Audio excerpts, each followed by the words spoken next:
not understand all the ways that God would lead us to that blessed promised land. He'll guide us with His eye, and we'll follow till we die. We will understand it better by and by. By and by, when the morning comes, all the saints of God are gathered home.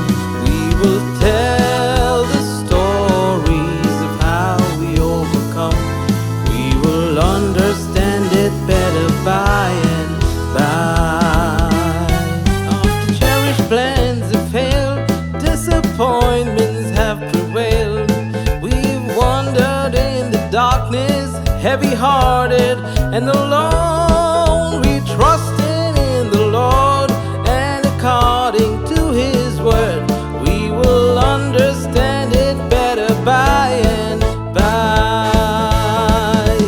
By and by, when the morning comes, all the saints of God are gathered home.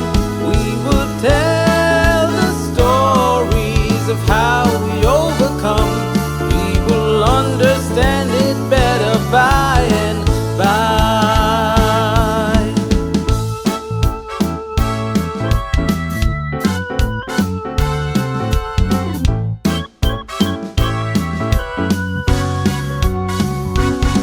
Temptation, hidden snares often take us unaware, and our hearts are made to bleed for some thoughtless word or deed. We wonder why the test when we try to do our best. We will understand it better by and by.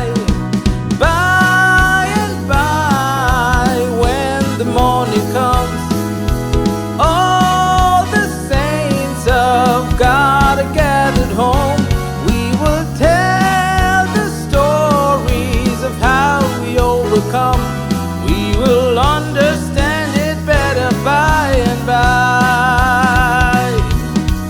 By and by, when the morning comes, all the saints of God are gathered home.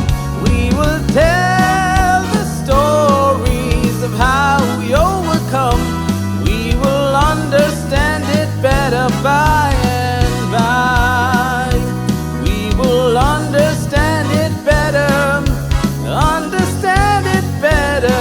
We will understand it better by and by.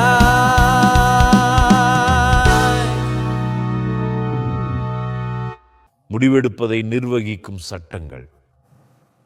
நம் அனைவரும் உண்மையில் வாழ்க்கை எனும் ஒரு பயணத்தில் இருக்கிறோம் என்பதை நீங்கள் அறிவீர்கள். சரியான முடிவுகளை எடுப்பது மிகவும் அவசியமானது. நம்மிலே ஒவ்வொருவரும் தவறான முடிவுகள் எடுத்துள்ளோம். யாரும் பரிபூரணம் இல்லை. நானும் பல தவறான முடிவுகள் எடுத்துள்ளேன். அதற்காக நாம் அதன் விளைவுகளை அனுபவித்தும் இருக்கிறோம். ஆனால் இந்த நேரத்தில் நான் உங்களுக்கு அறிவுரை வழங்கவும், தேவனின் வார்த்தையிலிருந்து சரியான முடிவுகளை எடுக்கவும், உங்களுக்கு உதவவும் இங்கே இருக்கிறேன். என் வாழ்க்கையிலிருந்தோ அல்லது மற்றவரின் வாழ்க்கையிலிருந்தோ அல்ல, ஆனால் எல்லா ஞானத்திற்கும் மூலமான தேவனுடைய வார்த்தையிலிருந்து இந்த போதனை நீங்கள் வாழ்க்கையில் பயணிக்கும் போது, வழிநடத்தும் போது, தினமும் இது உங்கள் ஆன்மீக புரிதலில் நிரந்தர இடம் பிடிக்கும் என்று நான் நம்புகிறேன்.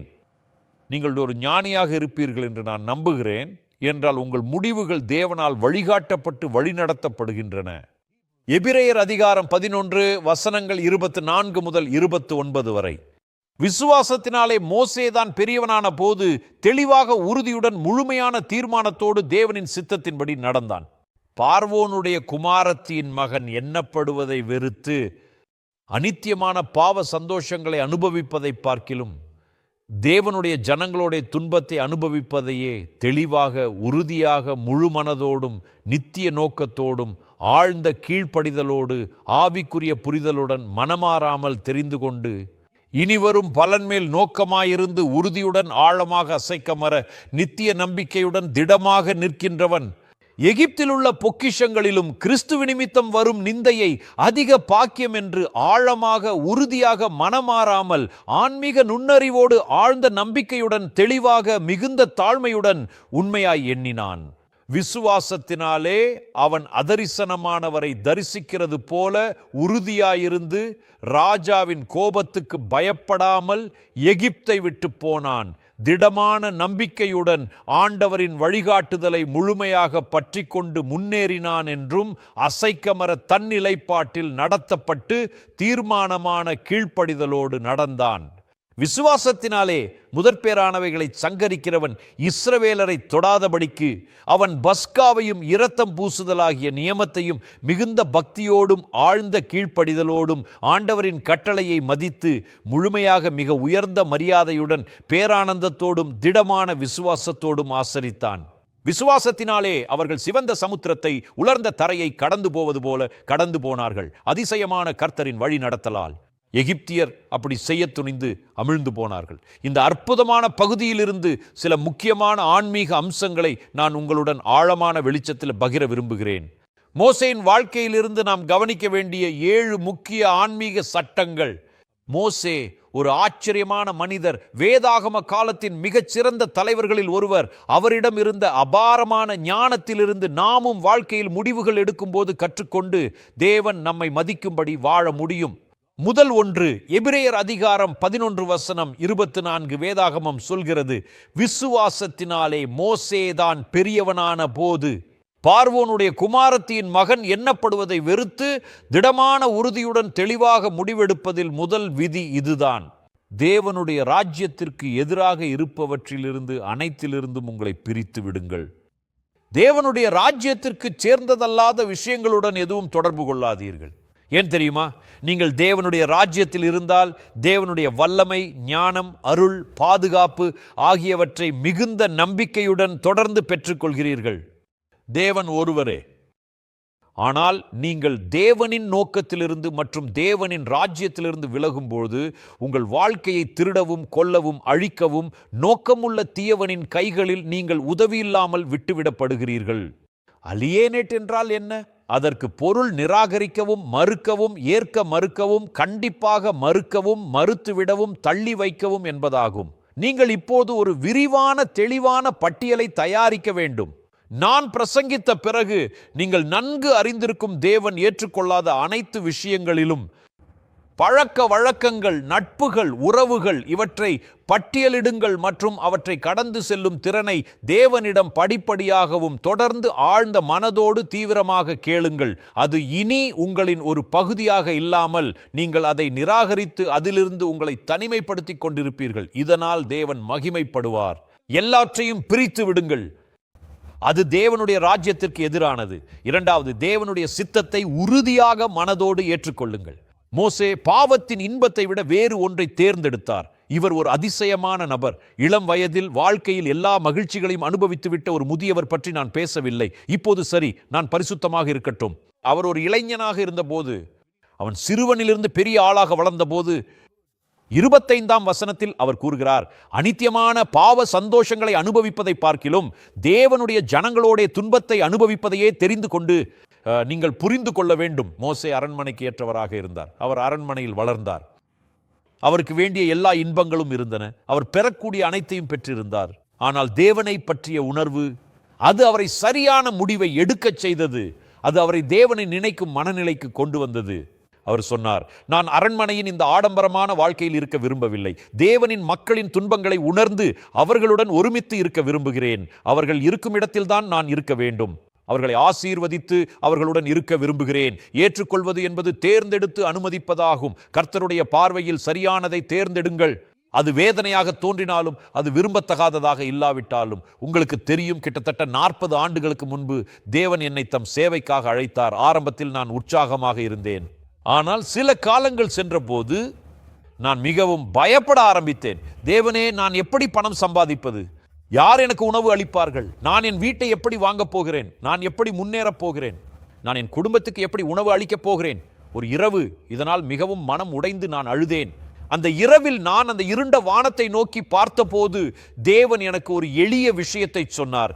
என் மகனே, என்னை நம்பு, என்னை நம்பு என்று. நான் வைத்திருக்கும் ஒவ்வொரு வேதத்திலையும் நான் அதை எழுதியிருக்கிறேன், என்னை நம்பு என்று.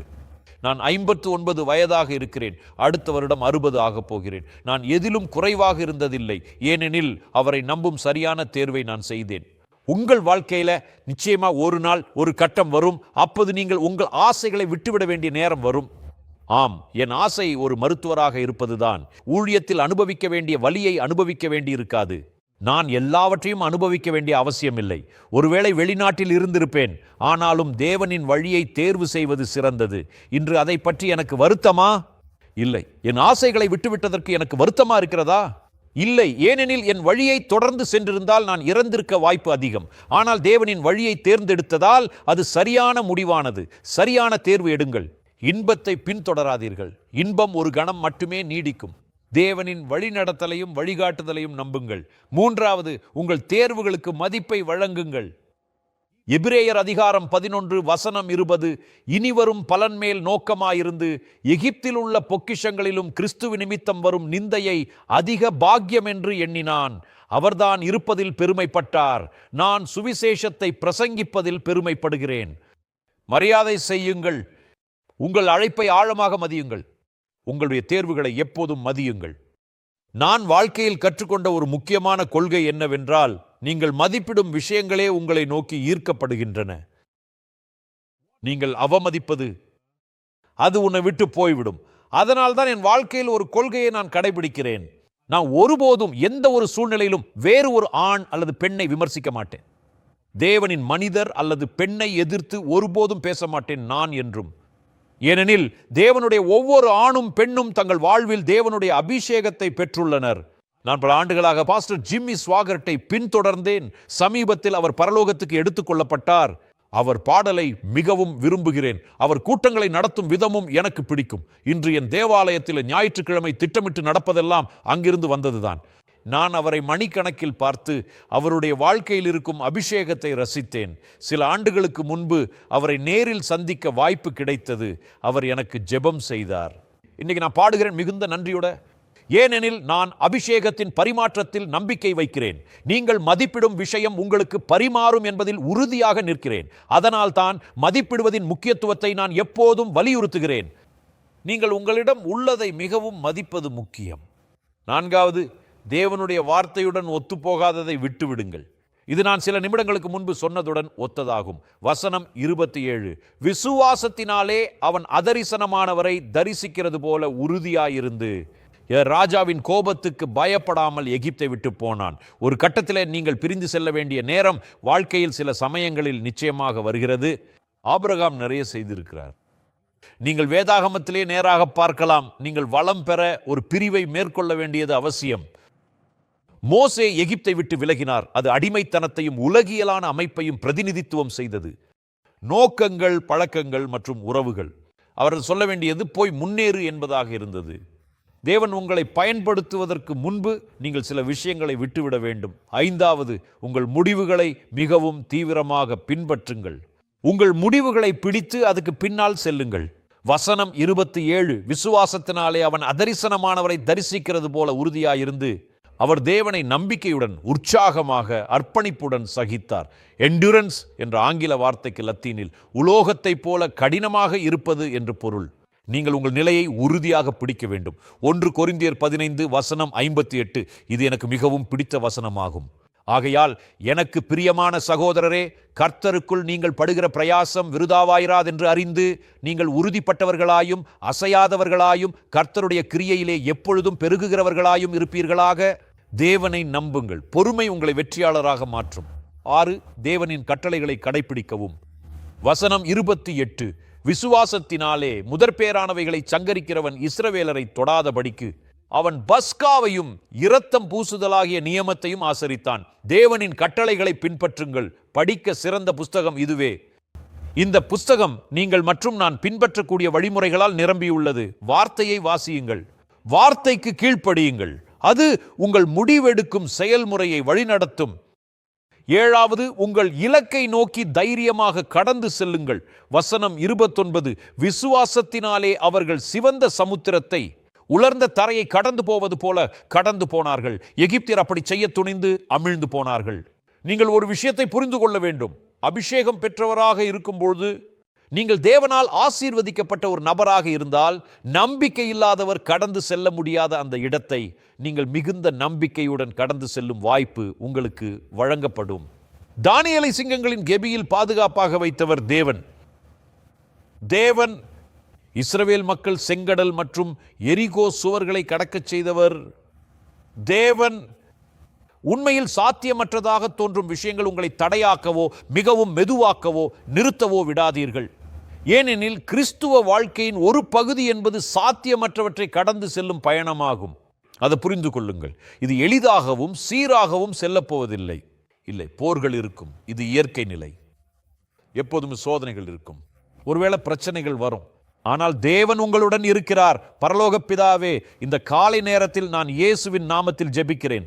இப்போது என்னை பார்க்கும் ஒவ்வொரு அன்பான நபருக்கும் மனதார இந்த வார்த்தை அவர்களின் வாழ்வில் வழிகாட்டும் போது ஒரு சிறந்த இடத்தை பெறட்டும்.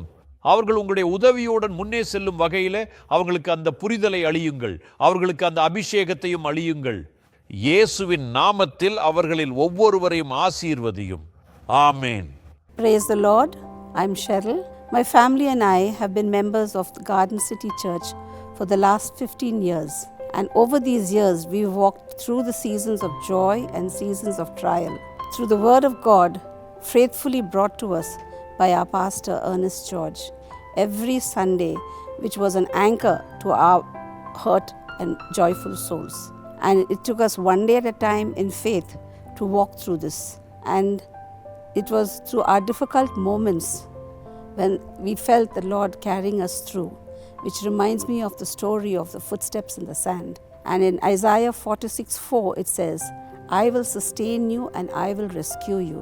Pastor Ernest and his family have stood with us in constant prayer, supporting and encouraging us. Our church family's love is overwhelming and always checking in and praying for us and sharing in our journey. We are blessed to be a part of this church that lives, as in 1 Thessalonians 5:16-18 says, Rejoice always, continually pray, and give thanks in all circumstances. Every morning we are woken up with a prayer which is led by our pastors, and it's such uplifting worship that gives us a strength to go through the day. We go to bed at night with a powerful women fellowship which really helps us to thank God and remember His mercies through the day that He has carried us through.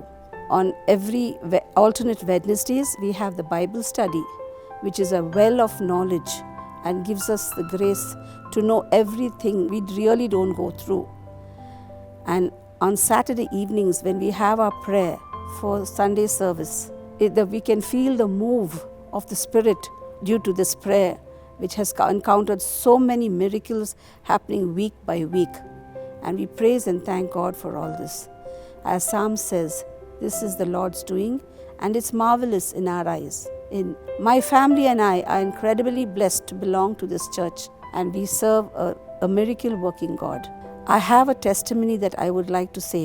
It happened in the month of February, and I started experiencing a severe chest pain. And I just thought that it was something because of my granddaughter moving away to Australia. The loss of her was hurting me. But as days went by, the pain became even more severe. So on visiting the cardiologist, he said that we could only know about it through an angiogram. Now, angiogram was difficult because being a teacher, I have to take leave and the finances too. But through it all, we just went, we prayed. Pastor prayed for me, and he said that I will not need a stent and I will not need any surgery. God has been faithful even through this time. I went on the table, the angiogram was done, and the vein was too small that the stent could not go through in. And even though they tried a smaller one, it still wouldn't go, because this was the Lord's doing. And yes, I was only inflated with a balloon to just let the blood flow. Then came the part of the finances, and God just sent angels across in all ways, and everything was seen through. My husband and myself walked out of the hospital with no debt, with no worry or anything, because we knew all along it was God who stood with us, and all the lovely, wonderful people who kept praying and praying constantly till today. And I thank God for bringing us and leading us to a place where we know we have like-minded people and who stand by us through all these times. Thank you. By and by, when the morning comes, all the saints of God are gathered home. We will tell the stories of how we overcome. We will understand it better by and by.